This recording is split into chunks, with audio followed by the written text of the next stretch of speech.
Hey guys, welcome to this golden yellow Renault Clio Renault Sport trophy. As you may know, we recorded the normal Clio RS a few years ago and we had some very popular Autobahn footage and POV videos of that car, and review of course. Got watched like 100,000 of times, but YouTube deleted them and we didn't have a backup. So all the reason to take this renewed, facelifted Clio RS trophy. So you now have a normal Clio RS, a Clio RS Cup, which both have 200 HP, and the Cup has a stiffer suspension and that sort of things. And you have this trophy, which is really different, because this has 220 HP, a different engine, higher top speed, more torque, more power. So lots of reasons to go for this trophy. Okay, what do we think of the looks? I think the facelifted Clio RS actually looks really good. The pre-facelift I think was the best looking hot hatch, and with the facelift it's now even prettier, because look at those fog lights. The previous fog lights from the facelift Clio RS were just the LED strips from the Clio estate, so that wasn't all that special, and this really is. It's lower than the normal Clio RS and the Cup, 2 centimeters lower in the back and 1 in the front, so that's quite a lot. And you also get 18-inch rims, which really are very nice. And this one has the optional Akrapovic exhaust, which is eye candy and ear candy, because it both looks and sounds very good. It's a bit dirty, I know, but it's a dreadful day. It's grey, it's wet, so let's see what this is like, because it's quite interesting to see what happens with the hot hatch wars. Let me open it and you can see the interior, because we started out with the first edition of this car. Let me stop beeping it. And it wasn't super good in terms of dynamics. The Fiesta ST clearly was the best of the three. I'm talking about the Clio RS, the Peugeot 208 GTI and the Ford Fiesta ST. But then came the Peugeot Sport 208 GTI. So the guys from Peugeot Sport, who build their rally cars, they said, give the 208 GTI to us and we'll make something really special and worthy of the GTI badge. And they really did. They added a limited slip diff, a mechanical limited slip diff, and made the best hot hatch out there today. And this is supposed to beat that car.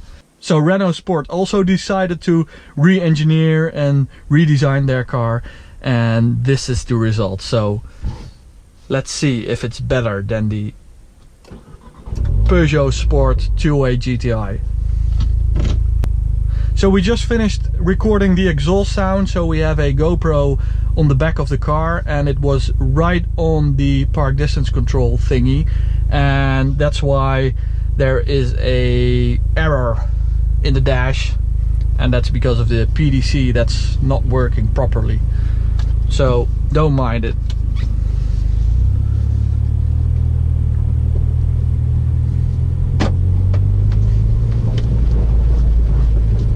So as you can see, it has a very stiff suspension, and the clear difference with the other guys is that this one has a DCT dual clutch transmission. Actually it's called EDC in Renault Sport terms, and we know it from the previous Clio RS, because you cannot get a manual on a Clio RS.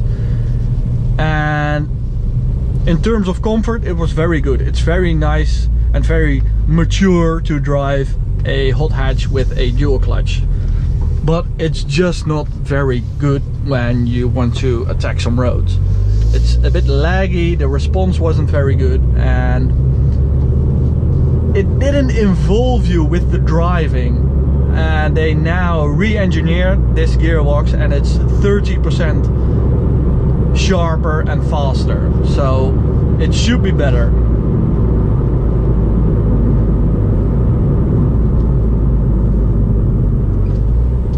Okay, let's just go to manual mode and then the RS drive button, let's push it and see what happens. I put down the rear seat so we can really hear the Akrapovic exhaust, and when it's in RS drive it really has a very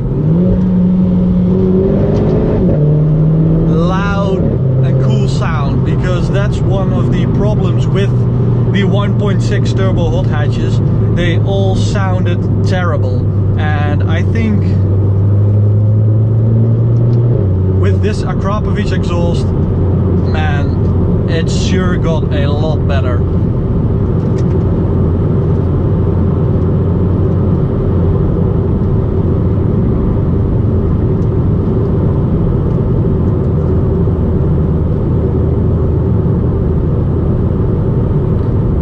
Another cool feature is the renewed RS monitor, and as you may know, the Renault Clio RS has a big Japanese nephew, the Nissan GTR, and that car is known for its gadgets and gimmicks with the computer. And this is clearly a mini junior GTR, because we have so many menus with the G meters and gear meters and torque meters, torque figures, horsepower figures, gearbox information like clutch temperature, oil temperature. The gear it has pre-selected, so a dual clutch can pre-select the gear. It has one clutch operating a gear and one clutch that's ready to up or downshift, and the computer predicts if you're going to up or downshift. So it now thinks I'm going to upshift because I'm now in 4th, and it thinks I'm going to go to 5th. And if you really press hard on the brake, of course you're going to downshift. Steering angle, that's really cool. And what I love about the system is that it's really direct and fluent, because all the input is monitored directly. So that's really cool. And if you have a girlfriend or a passenger, well, your girlfriend is not going to be this nerdy to like it, but your best friend or something is going to love this, and you're going to blow him away with some cool stats. Okay,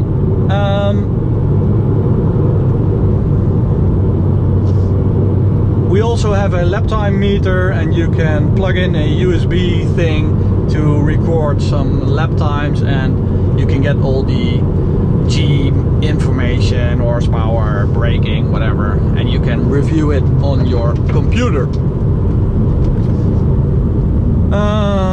What do we have here? It's the cooling, water temperature, brake pressure, you know, everything you want to know is here, and I really like it. It's a cool gimmick, it's a cool gadget, and it's fun to see all this information that you normally never see. I am so happy when there's a oil temperature meter in a car or in a hot hatch, which often is missing, weirdly.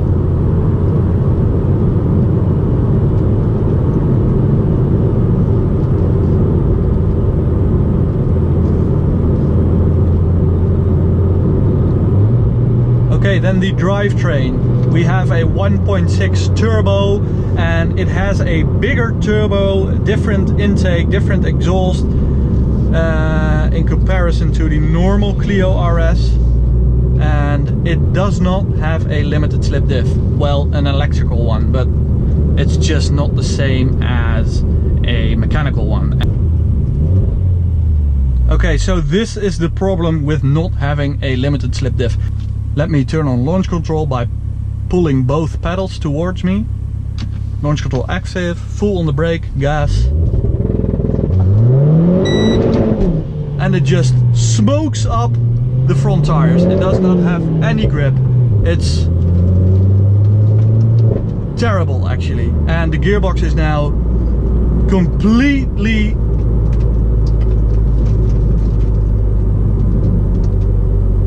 actually I am getting an error right now, so I have to check the transmission, it says.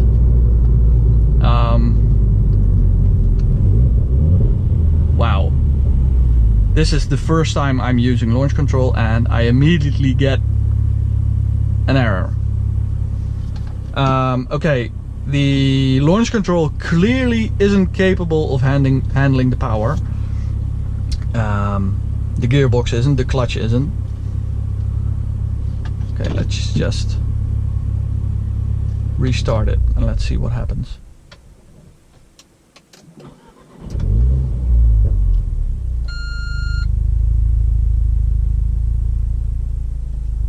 Wow, that's weird. I have never had this in any car. We always use launch control, as you know, and we have never got an error.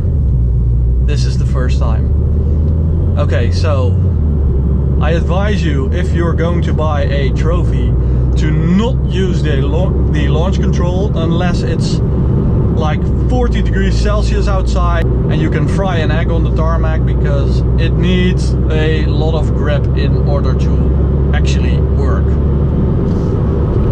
Okay, let's just continue like nothing happened. I'm going to put on the sport mode again.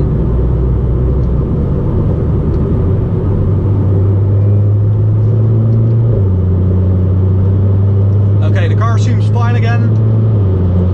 I'm just going to let the gearbox cool down a bit, let the clutch cool down a bit, and let's talk about something else. The interior. We have Renault Sport seats, which are amazing. They are perfect. They are super comfortable. They are leather, driving position. Well, it can be a bit lower, but for me it's actually quite good. For Max it's a bit too high, unfortunately, but the support and the comfort of the seat is so good. It's like the M Sport seats from BMW, which are very expensive, and they are just amazing. We also have a Renault Sport steering wheel, which is very, very nice and a lot better than that stupid steering wheel from the 2.8 GTI, which is just too tiny.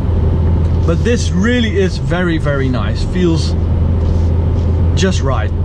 We also have, of course, the pedals, and they are on the steering column and not on the steering wheel. So in corners I have to shift. I have to get my hand off the steering wheel and shift. The upside to having them on the steering column, that they're always on the same place. So when you're going like this, you don't have to upshift like this, thinking what is up, what is down.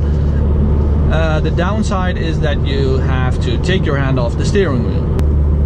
And even the supercar makers like Porsche, Ferrari have different systems. So Ferrari also has them on the steering column and Porsche has them on the steering wheel. So it's not like one thing is better than the other. Okay, we're now on a very nice road. Let's go to race mode again and let's see what the driving is like. Wow, the sound with the Akrapovic exhaust and the re-engineered intake and exhaust is really, really nice. So we have an electronic limited slip diff, which means that if I'm losing grip, it will use the brakes to correct my understeer. And it works quite nicely because, as you can see, I do have a lot of grip in the corners and I'm just giving it the full beans.